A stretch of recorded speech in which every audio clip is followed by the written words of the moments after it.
क़यामत बरपा हो, और अगर क़यामत सचमुच हो भी और मैं अपने परवरदिगार की तरफ लौटाया भी जाऊं तो मेरे लिए उसके यहां भी खुशहाली होगी।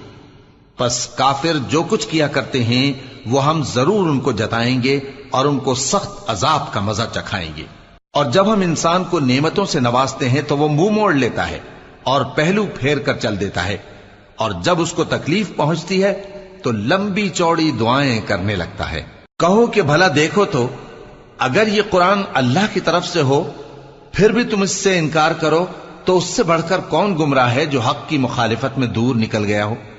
हम अनकरीब उनको अतराफ आलम में भी और खुद उनकी जात में भी अपनी निशानियां दिखाएंगे, यहां तक कि उन पर जाहिर हो जाएगा कि कुरान हक है।